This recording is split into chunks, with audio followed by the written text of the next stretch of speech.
बिस्मिल्लाहिर्रहमानिर्रहीम। अस्सलाम वालेकुम नाज़रीन, आप यूट्यूब चैनल देख रहे हैं। मैं इमरान खान हूँ। चीज़ें बहुत तेज़ी से तब्दील हो रही हैं और बहुत तेज़ी से चीज़ें की जा रही हैं। इमरान खान साहब को और उनकी जमात को दहशतगर्द साबित करने की कोशिश की जा रही है। हसन न्याजी जो इमरान खान के भांजे हैं उनको गिरफ़्तार किया गया। पाकिस्तान तहरीक इंसाफ के एक लीडर आतिफ, उनके ऊपर रॉकेट हमला हुआ है। वो अपने 6 जो उनके साथ सिक्योरिटी के लोग थे उनके हमरा जा रहे थे और वो सारे जाँ बहक हो गए हैं। तो ये भी एक इंतहाई अफसोसनाक वाक़या है।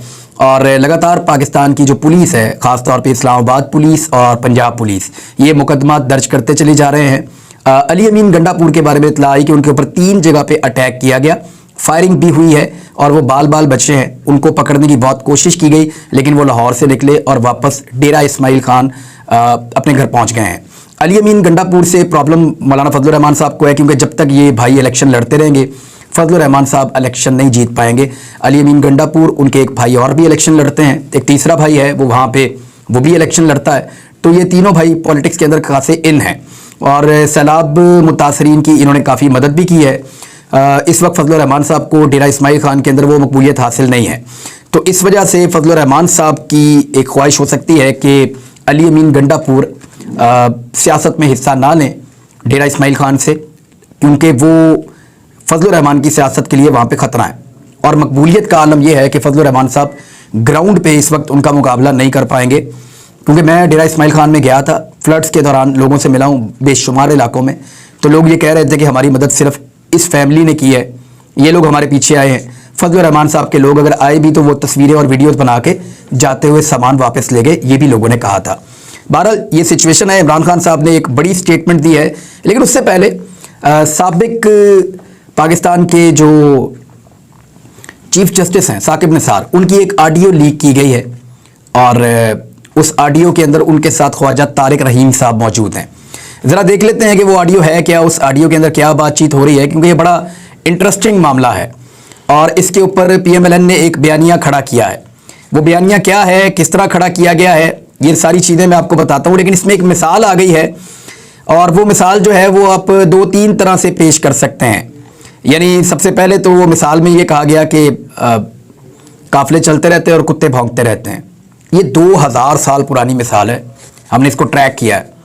ये मिसाल अरबी में भी थी और संस्कृत में भी थी, और अरबी भी आपको पता है हज़ारों साल पुरानी ज़बान है। तो अरबी के अंदर भी ये मिसाल मौजूद है कि काफ़िले चलते रहते हैं, कुत्ते भौंकते रहते हैं। और इस मिसाल के अंदर जो है वो एक शायर हैं साहिर लुधियानी साहब, उन्होंने भी शायरी की हुई है। वो मैं आपको नज़म पढ़ के सुना देता हूँ। उन्होंने कहा, नहीं किया तो करके देख, तू भी किसी पे मर के देख, हुस्न के बिखरे फूलों से दिल की झोली भर के देख, कौन तुझे क्या कहता है, क्यों उसका गम सहता है, कुत्ते भौंकते रहते हैं, काफिला चलता रहता है, कभी अपने मन की करके देख। ये साहिर लुधियानवी साहब की एक छोटी सी नज़म है और उसके अंदर ये मैंने देखा कि कुत्ते भौंकते रहते हैं, काफिला चलता रहता है। साहिर लुधियानवी साहब पे भी एक मुकदमा दर्ज हो सकता है। अगर मौजूदा रजीम के लोग चाहें तो क्या नहीं कर सकते। अनवर मकसूद साहब जो है वो अब पॉलिटिकल बातचीत नहीं कर सकते, उनको मना किया गया है, बल्कि उन्होंने इसका इजहार भी किया। बातचीत करते हुए उनसे जब सवाल पूछा गया, मायरा खान साहबा ने उनका सवाल पूछा उनसे, तो उन्होंने अपनी मजबूरी का बयान भी किया। अब सूरत हाल ये है कि इन दोनों के दरमियान बातचीत हो रही थी और बातचीत ख्वाजा तारिक रहीम के साथ हुई और पंजाबी में थी। इसमें बगैर किसी का नाम लिए ख्वाजा तारिक रहीम ने कहा कि ये खातून जो बोल रही है इसको अच्छी तरह कोई जवाब देना चाहिए। जिसके जवाब में साकिब निसार ने कहा कि जब ज़रूरत पेश आई तो आपसे कह देंगे, मुझ में हौसला है, बर्दाश्त कर सकता हूँ, मुझे कंफ्यूज या परेशान मैं नहीं होता इससे। मुझे पता है कि जब भी आपसे कहूँगा आप इस पर साइड पे आप धमाका कर देंगे, आप इसके ऊपर बोलेंगे, सपोर्ट करेंगे, जो भी उनका वो था। जिस पर ख्वाजा तारिक रहीम ने कहा कि मुझे बता दीजिए, जैसा कहेंगे मैं वैसा करूँगा। अच्छा, अब इसमें एक जुमला उन्होंने कहा कि जिस तरह बड़े तारड़ साहब की मैंने गल याद आती है कि कुत्ते भौंकते रहते हैं और काफिला चलता रहता है। ये एक्चुअली बहुत पुरानी कहावत है। ये किसने शुरू की थी इसके बारे में कोई आज तक पता नहीं चला, लेकिन मुख्तलिफ ज़बानों के अंदर ये कहावत है। किसी खातून का नाम नहीं लिया गया, लेकिन मुस्लिम लीग नून के बहुत सारे हमारे सहाफ़ी दोस्त, दानिश्वर और PDM के हमायती और मुस्लिम लीग नून के लोग बज़िद हैं कि ये जो मिसाल पेश की गई है ये मरियम नवाज़ के लिए पेश की गई है। हालांकि उसमें किसी ने नाम भी नहीं लिया। कुत्ते भौंकते रहते हैं, काफिला चलता रहता है, ये तो एक ज़रबुल मिसल है। और ये तब बोली जाती है जब कोई छोटे लोग मिलकर बड़े आदमी की टांग खींचना चाह रहे हों, जब कोई बहुत सारे बोने मिलकर किसी जाइंट को या किसी बड़ी शख्सियत को गिराना चाह रहे हों, तो वो ये मिसाल देते हैं कि कुत्ते भौंकते रहते हैं, फर्क नहीं पड़ता, काफिले चले जाते हैं, जिन्होंने आगे बढ़ना होता है वो आगे बढ़ जाते हैं। ऐसी और बहुत सारी मिसालें हैं। तो इसमें किसी को कुत्ता कहा नहीं जाता। हाँ, कुत्ता कहा गया था मरियम नवाज की उस ऑडियो लीक के अंदर जिसमें मीडिया के बारे में ये अल्फाज बोले थे कि कुत्तों की तरह भौंकते हैं।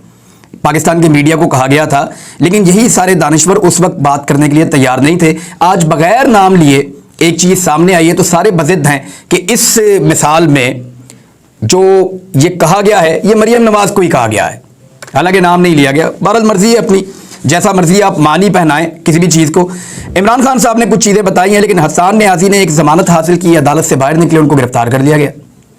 हसन न्याजी इमरान खान के तर्जुमान भी हैं और स्पोक्स पर्सन हैं और इमरान खान के भांजे भी हैं। इमरान खान के इर्द गिर्द उनके कई रिश्तेदार हैं, उनके पास कोई ओहदे तो ऐसा सच नहीं है, लेकिन वो इमरान खान की हिफाजत के लिए अपनी ऐसा लगता है कि जान की बाजी लगा रहे हैं। अहमद न्याजी वो भी इमरान खान के साथ है और बहुत सारे रिश्तेदार हैं, मुझे तो उनके नाम भी नहीं पता, लेकिन वो इमरान खान के साथ साथ मौजूद रहते हैं। हसन न्याजी जो हैं वो हफीजुल्लाह न्याजी साहब के साहबजादे भी हैं और हफीजुल्लाह न्याजी साहब जो हैं वो PMLN के बहुत करीब समझे जाते हैं। तो ये बड़ी मुसीबत बन जाएगी PMLN के लिए भी अगर ज्यादती की गई हसन न्याजी के साथ। तो हसन न्याजी हमने देखा है कि बहुत खुलकर बात करता है, उसके ऊपर मुकदमा पहले भी दर्ज किए गए हैं। उसने जमानत ली, जमानत लेकर बाहर आया, उसको पकड़ लिया गया और बहुत जज्बाती नौजवान है। मुझे इस बात का आइडिया है कि उसको टॉर्चर किया जाएगा तो टॉर्चर से उसका मौक़िफ़ तब्दील नहीं किया जा सकता, ना उसको तोड़ा जा सकता है, क्योंकि जो मजबूत तरीन लोग इमरान खान के इर्द गिर्द मौजूद हैं अपने मौक़िफ़ के ऊपर डटे हुए, उनमें से एक हसन न्याजी है। इस्लामाबाद हाई कोर्ट में मामला गया, जज साहब ने कहा जी इसको प्रोड्यूस किया जाए, पुलिस को बुलवा लिया गया और अब कल पुलिस कानून के मुताबिक वादा करके गई है कि हसन न्याजी को ना सिर्फ उसका मेडिकल करवाया जाएगा बल्कि अदालत ने हुक्म दिया कि उनकी फैमिली से और वकला से मिलने की इजाज़त दी जाए, और तीसरा ये कहा गया कि उसको अदालत में पेश किया जाए। अब एक खुफिया मुकदमा रखा गया है और ये मामला, क्योंकि खुफिया मुकदमात का मामला PTI बार बार उठाती रही है, तो मुझे नहीं लगता कि टिकने वाला है। ये बहुत जल्दी हसन न्याजी की जमानत भी हो जाएगी। इमरान खान साहब का ये कहना है कि जुडिशल कम्प्लेक्स में मुझे ट्रैप किया गया, कत्ल होने से अल्लाह रब्बुल इज़्ज़त ने बचाया है। इमरान खान ने कहा कि जुडिशल कम्प्लेक्स में ट्रैप किया गया, केसेस करने का मकसद मुझे यहाँ से निकाल कर कत्ल करना है। इनका एक ही मकसद है, मुझे रास्ते से हटाना। मुल्क की बड़ी पार्टी के सरबराह को अगर कत्ल करेंगे तो मुल्क में फसाद हो जाएगा। वीडियो लिंक के जरिए इमरान खान साहब ने खिताब किया, अदालत जाने का वादा किया था। उन्होंने कहा फाशिस्ट इंपोर्टेड हुकूमत ने जो कुछ किया ऐसा तारीख में नहीं हुआ। इस्लामाबाद टूल प्लाजे को एक लेन के सिवा बाकी सारी लेन बंद कर दी गई। कोशिश की गई कि इमरान खान साहब जो हैं वो अकेले रह जाएं और बार बार ऐसा किया गया। ये मैं आपको पहले भी सारा कुछ बता चुका हूँ। इमरान खान साहब ने कहा चीफ जस्टिस ऑफ पाकिस्तान देखें इस मुल्क में क्या हो रहा है। चीफ जस्टिस साहब देखें ऐसे लोगों को अदालत के अंदर क्यों जाने दिया गया जो सादा कपड़ों में थे। अब आपको मैं तस्वीर दिखाता हूँ। ये सादा कपड़ों में लोग कौन हैं, इनकी पहचान क्या है? क्या ये पुलिस वाले हैं? क्या ये किसी और इदारे से ताल्लुक़ रखते हैं? इनका ताल्लुक़ किस डिपार्टमेंट से हैं? ये लोग कहाँ से आए हैं? इनको तरबियत किसने दी है? और इन लोगों के हाथों के अंदर ये जो सफ़ेद रंग की आपको तारें नज़र आ रही हैं, ये क्या है? देखिए, इसको टाई क्लम्प कहते हैं नॉर्मली हमारी ज़ुबान में। यानी इसको मुख्तलिफ जगहों के ऊपर अगर आपने आर्जी तौर पे या किसी चीज़ को मजबूती के साथ बांधना है तो इस क्लम्प को लगा के आप खींच देते हैं और टाई क्लम्प अपना काम करता है। और ये बड़ी मजबूत चीज़ है। जैसे जैसे आप इससे जान छुड़ाते हैं, अगर आदमी को इससे बांध दिया जाए तो जितना आदमी जोर लगाता है ये उतना टाइट होता चला जाता है। इस तरह की हथकड़ियों को वैसे तो बहुत नापसंद किया जाता है पूरी दुनिया में, लेकिन बहुत सारी जगहों पे जहाँ बहुत फाशिज्म है वहाँ पे ऐसी हथकड़ियाँ इस्तेमाल की जाती हैं।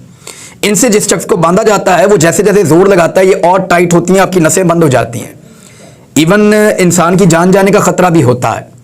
ये टाई क्लम्प्स वाली जो ये हथकड़ियाँ हैं ये इन लोगों के हाथों में किसने पकड़ाई और ये लोग इन हथकड़ियों से क्या करने वाले थे? वो तो वहाँ पे हालात बिल्कुल बिगड़ गए, लोग जो हैं उन्होंने मुकाबला किया, लोग वहाँ पे खड़े हो गए, लेकिन इतनी सारी हथकड़ियाँ क्यों चाहिए थी और वो सादा कपड़ों में आए हुए लोगों के हाथों में क्यों थी और ये लोग यूनिफॉर्म में क्यों नहीं थे? इनका ताल्लुक किस इदारे से था? ये सारे सवालात पैदा होते हैं। सादा कपड़ों में बहुत सारे लोगों ने ना सिर्फ ये वाली सफ़ेद कलर की ये स्ट्रिप्स पकड़ी हुई थी, बल्कि वो पूरी तैयारी के साथ इनको छुपा कर ला रहे थे। इनकी उकबी साइड से कैमरामैन ने ये तस्वीरें बना ली और ये तकरीबन सबके पास थी, दर्जनों की तादाद में, और ये लोग अदालत के अंदर दाखिल हुए। ये अदालत में क्या करने का इरादा रखते थे? इन सवालात का जवाब किसी के पास नहीं है। इमरान खान साहब को बाकायदा आगाह किया गया है कि उनके खिलाफ मंसूबा क्या था। उन्होंने दोबारा कहा है कि पुलिस भी मेरी है, फौज भी मेरी है, मुल्क भी मेरा है और मैं ये मुल्क छोड़कर नहीं जाऊंगा। मैंने इस मुल्क को कोई सामान उठा के और मैंने इस मुल्क से बाहर नहीं चले जाना। मेरा जीना भी इस मुल्क में है, मेरा मरना भी इस मुल्क में है कोई लीडर पाकिस्तान में जो ये बात करे? आए ना सामने। जो इतनी मार खाने के बाद, जिसके ऊपर कातलाना हमले हो जाएं उसके बाद, जिस लीडर को गोलियां मार दी जाएं उसके बाद, जिसके ऊपर 100 मुकदमे दर्ज हो जाएं, 1 सेंचुरी हो गई है उसके ऊपर नॉट आउट खड़ा है इमरान खान, पहली सेंचुरी। हो सकता है 200 पर्चे भी हो जाएं, पता कोई नहीं है ना इनका, लेकिन ये दुनिया की तारीख बन रही है, वर्ल्ड रिकॉर्ड बन रहा है कि एक आदमी पे 100 पर्चे कर दिए गए इस वजह से कि रजीम चेंज ऑपरेशन के बाद वो कंट्रोल नहीं हो रहा। तो इसको आप समझिए कि इमरान खान साहब बार बार कहते हैं हर तरह के जुल्म के बावजूद कि मेरी फौज है, मेरा मुल्क है, मेरी पुलिस है, मेरे लोग हैं, मेरा जीना इस मुल्क में है, मेरा मरना इस मुल्क में है, मैं इस मुल्क को छोड़कर नहीं जाऊंगा। है कोई माइका लाल जो ये बात करे पाकिस्तान में? नवाज शरीफ जब हुकूमत गई, मैं चल रहा हूं अल्लाह हाफिज, वो गए पाकिस्तान से बाहर। जरदारी साहब आज आप इक़्तिदार ले लें, पाकिस्तान से बाहर चले जाएंगे, जिंदगी बाहर गुजारेंगे। पाकिस्तान के बड़े बड़े ओहदों पर रिटायर होने वाले ताकतवर तरीन लोग, सूरमा, जब उनका इक़्तिदार खत्म होता है या वो सीट से उतरते हैं, कहां जाते हैं? पाकिस्तान से बाहर। पाकिस्तान के अंदर रहना किसी को पसंद नहीं है। और वो आदमी गुज़िश्ता 11 महीने से हर तरह की फस्तायत का मुकाबला करने के बाद 1 साल से मुकाबला कर रहा है और फिर खड़ा होकर कहता है कि मुल्क भी मेरा, फौज भी मेरी, पुलिस भी मेरी, इदारे भी मेरे, मैं इसको नहीं छोड़ के जाऊंगा, मैं यहीं पे रहूंगा, मेरा जीना मरना इसी मुल्क के साथ है। क्या किसी और के साथ आप इमरान खान का मुवाजना कर सकते हैं? मेरा नहीं ख्याल कि आप ये कर सकते हैं। आज सिद्दीक जान के खिलाफ एक भरपूर गंदा, भोंडा और बेशर्माना किस्म का एक प्रोपेगेंडा किया गया और मरियम नवाज ने रीट्वीट किया। उनके लोगों ने इसको प्रोपेगेट किया कि सिद्दीक जान कुछ लोगों को लेकर गया और सिद्दीक जान ने अदालत के ऊपर से पुलिस के ऊपर शेलिंग की। कैसी बेशर्मी है! उसने वीडियो निकाल के मुंह पे तमाचा मारा सबके।